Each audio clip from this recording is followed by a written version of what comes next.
पादपों में अलैंगिक जनन। तो इससे पहले हमने बताया था इनके लक्षणों के बारे में। तो यहाँ आज हम पादपों के अलैंगिक जनन के बारे में बताएंगे। ये सेक्सुअल रिप्रोडक्शन इन प्लांट्स। तो पादपों में अलैंगिक जनन निम्न प्रकार से होता है।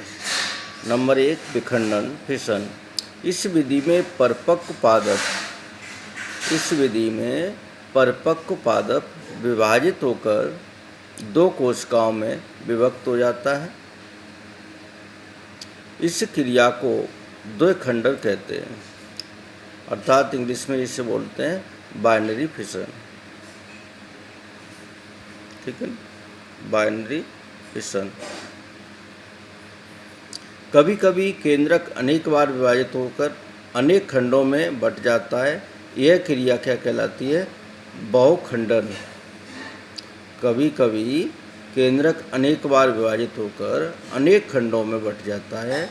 यह क्रिया बहुखंडन कहलाती है, जैसे जीवाणु और इगुलिना। ठीक, तो यहाँ आप देख रहे हैं कि ये एक जीव है, जैसे अमीबा है, और इसके बीच में ये केंद्रक है।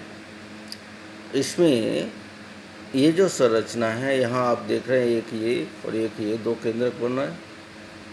ये जीव द्रव्य में यहाँ संकुचन हुआ।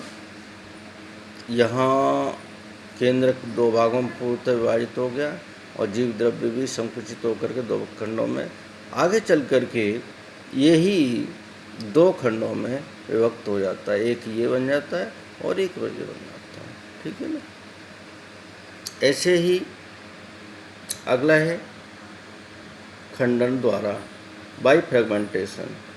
इस विधि में बहुकोश की जीव पूर्ण वृद्धि करके 2 खंडों में टूट जाते हैं। प्रत्येक खंड वृद्धि करके पूर्ण जीव बना लेता है, जैसे स्पायरोगायरा, राइजोपस और यूलोथ्रक्स। ठीक है ना।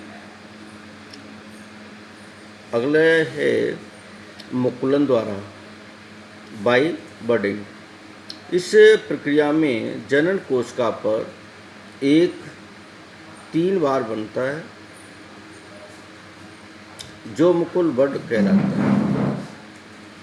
फिर ध्यान देंगे, इस प्रक्रिया में जनन कोशिका पर एक उभार बनता है, ठीक है ना, जो बड या मुकुल कहलाता है और बड़ा होकर मात्र कोशिका से अलग होकर स्वतंत्र पादप बनाता है, जैसे ईस्ट और हाइड्रा, जैसे यहाँ पर है। और यहाँ पर ये मुकुल बने और मुकुल ये बन करके फिर थोड़े बहुत ग्रोथ हुई और फिर यही अलग होकर के नया जीव बनाएंगे। ठीक है। आगे है बीजाणुओं द्वारा, बाई स्पोर्स। तो एक कोश की पादपों में बहु विखंडन के पश्चात, यानी बहुत कई बार विखंडन होता है, पश्चात चल बीजाणुओं का निर्माण होता है, जैसे क्लेमाइडोमोनास। कवकों में